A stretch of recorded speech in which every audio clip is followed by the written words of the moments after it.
namoonni tokko tokko akkamitti background viidiyoo jijjiirree irraa remove goonee footoo keenya akka bareedetti viidiyoo akka bareedetti hojjechuu dandeenya tiktookii fa'aa fayyadamuu barbaadna jettanii namoonni na gaafattan jirtu. Innis har'a kunuu qabadde isinii dhufeera. Kun kan 2018 kan 2020 gidduutti kan ba'edha. Appilikeeshiniin kun kan inni hojjechuu jalqabe baay'inaan kana filattu jechuudha. CapCut kan jettu kana Play Store irra galtanii wayiin Googleedhaan wayiin Chroomeedhaan galtanii yoo galtan buufachuu dandeessu. CapCut kan jettu kana ilaaluu dandeessu. CapCut jettu kana irra deebi'ee nutti agarsiisa. CapCut jettu kanatti fayyadamaa jechuun barbaade. CapCut jettu kana ishee kana gadi bu'uu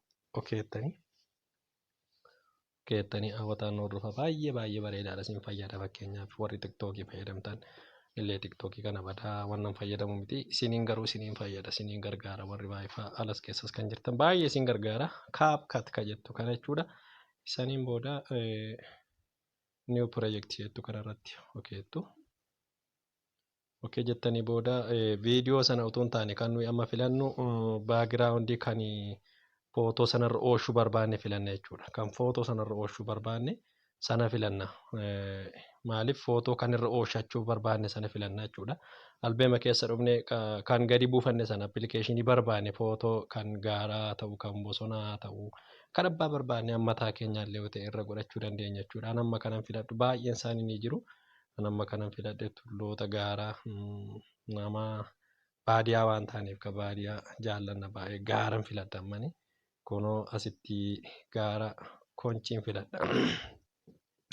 Kooyyeen filadha jechuudha. Kooyyee kun filadha.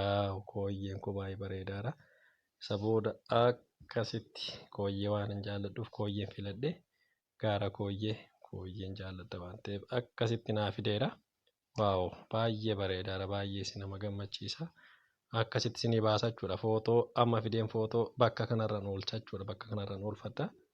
Bakka kanarraan oolfadha. Isa booda footoo fidee irra galchuudhaaf wayii remove gochuudhaaf irraa fidanii irra galchachuudhaaf footoo wayii immoo viidiyoo waraabdan sana sagalee isaa silent gootanii sagalee yoo itti waraabdan ta'e sagalee sanarraa remove gootanii akka barbaadanitti irra oolchatanii tiktookii keessan irratti faarfachuu dandeessu.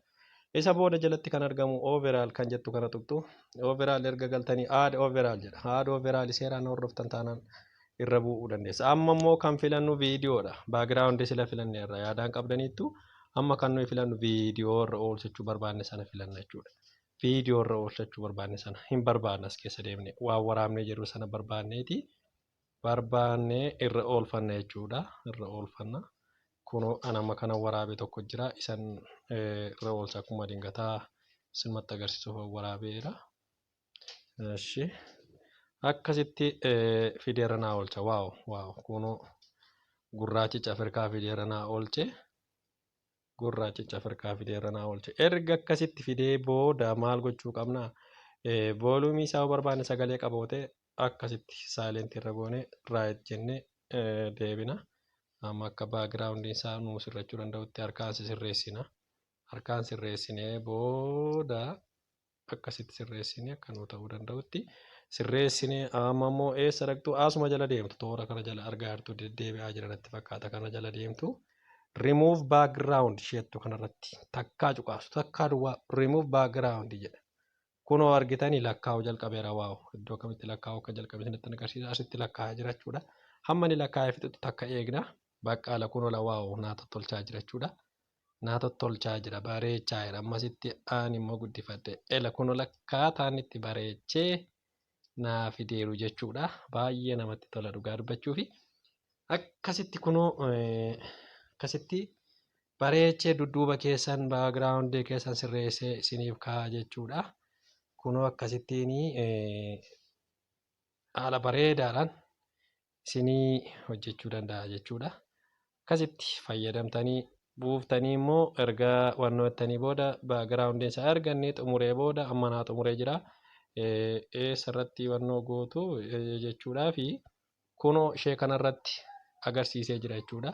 Ishee kanarra argisiisee jira. Ishee irratti okeettanii akkasitti isinii fida jechuudha. Isa booda export kan jedhu kana irratti export kan jedhu kanarra galtanii export kanarratti okeettu. Isa booda naannessee isinii fida jechuudha. Argitaniittu yoo argitaniitu ta'e asiin baasee hanga dhibbaatti yeroo inni isinii xumuru seebii isinii ta'a jechuudha. Amma kaata seevinaa ta'ee jira. Amma hawwataan na hordofaa. Seevinaa ta'ee viidiyoo bareedaa baagiraawundi isaa jijjiiree kooyyee konchii keessa na kaa'e jechuudha. Kooyyee konchii immoo beektu warri beektan isinii haa galu. Kooyyee faccee jechuu dandeessu warri isinii hin galle immoo. Kana fayyadamtanii akka barbaadanitti baagiraawundi isaa jijjiirrattanii akka barbaadanitti itti fayyadamuu dandeessu. Ittiin faarfachuu, ittiin sirbuu, ittiin maal jechuu dandeessu akka fedha keessanitti. Har'aaf kana qabadhee dhufee yoo barbaadan sheerii gochuu yoo barbaadan ittuma fayyadamummaa keessanii kan hin barbaadu laayikii gochuus ni dandeessu. Nagaan naa turaa isiniin jaalladha isiniin jedha. Kanaafuu nagaan naa turaa isin jaalladha. Mas immoo biraa qabadhee isin